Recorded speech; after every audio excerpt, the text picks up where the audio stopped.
मी संपूर्ण युक्तिवाद ऐकलाय आज सुप्रीम कोर्टामध्ये माननीय कपिल सिब्बल यांनी त्यांची बाजू मांडली आणि उद्या माननीय न्यायालयाने उद्याची पण पुन्हा वेळ दिलेली. उद्या पुन्हा 2 वाजता माननीय कपिल सिब्बल हे प्रतिपक्षाची बाजू मांडतील. आज विशेष करून या 2-3 मुद्द्यांवर चर्चा झाली की इलेक्शन कमिशनचं सिम्बल जे देण्याच्या संदर्भातलं आणि पॉलिटिकल पार्टी आणि लेजिस्लेटिव्ह पार्टी याच्या संदर्भात चर्चा झाली आणि त्यांनी जे पॉलिटिकल पार्टीला रेकग्नाइज केलं ते त्यांनी 15 थ्रू त्यांनी त्यांचं सबमिशन केलेलं आहे. परंतु तसं नाही, इलेक्शन कमिशनने जे रेकग्नायझेशन दिलेलं आहे ते दुसऱ्या कलमाच्या आधारे दिलेलं आहे आणि सिम्बल अलॉट करताना जे पॉलिटिकल पार्टीचं वोटिंग पर्सेंटेज आहे ते वोटिंग पर्सेंटेज काउंट केलं जातं आणि त्या संदर्भात या संदर्भातले आर्ग्युमेंट झाले. आणि पॉलिटिकल पार्टीचं लेजिस्लेटिव्ह पार्टीचं जे मेंबर्स आहेत ते पण पॉलिटिकल पार्टीचे एक प्रकारचे मेंबर्सच असतात. त्यामुळे ते पॉलिटिकल पार्टी आणि लेजिस्लेटिव्ह पार्टी ही वेगळी होऊ शकत नाहीये. अशा चर्चा झाल्यात. चर्चा उद्या पुन्हा 2 वाजल्यापासून चालू राहतील. उद्या माननीय कपिल सिब्बलच हे युक्तिवाद करतील आणि त्याच्यानंतर त्यांच्या वतीने अजून एक त्यांचे लॉयर हे युक्तिवाद करतील आणि त्यांचे युक्तिवाद पूर्ण झाल्यानंतर आमच्या वतीने रोदगी आहेत, कौल आहेत आणि मेहता साहेब आहेत आणि 4 असे सगळे सिनियर लॉयर आहेत. हे सर्वजण आमच्या बाजूने युक्तिवाद करतील आणि त्याच्यानंतर या संदर्भातला निर्णय होईल.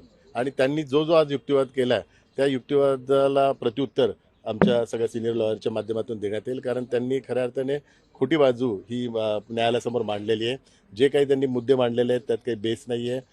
जी खरी बाजू आहे ती बाजू आमच्या सिनियर लॉयरच्या माध्यमातून माननीय न्यायालयासमोर मांडली जाईल. नेत्यांनी आता बाहेर आल्यावर दावा केलाय की एक प्रकारे निकालच त्यांच्या बाजूने लागतो असा. संजय राऊत यांनी विक्ट्री साईन पण दाखवले.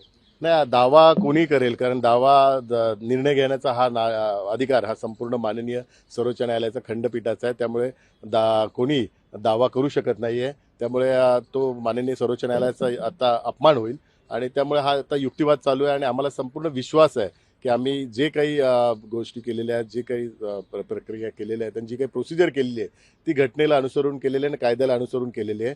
त्यामुळे आम्हाला संपूर्णतः विश्वास आहे. विश्वास असणं हा महत्वाचा आहे. दावा हा कोणीच करू शकत नाही. दावा हा माननीय सर्वोच्च न्यायालय स्वतः करू. संजय राऊतांनी अगोदर खूप दावे केले, काही खरे ठरले की नाही हा संशोधनाचा विषय. हा दावा खरा नाही, हा दावा खरा की खोटा हा माननीय सर्वोच्च न्यायालयाचं खंडपीठच स्वतः त्या संदर्भातला निर्णय देतील.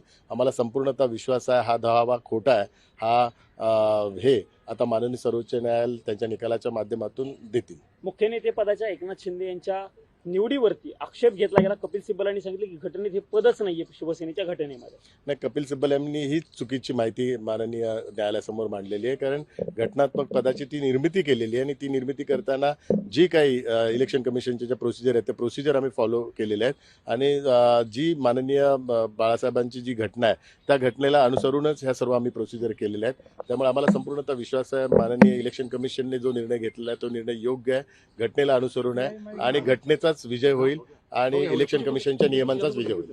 धन्यवाद. हिंदी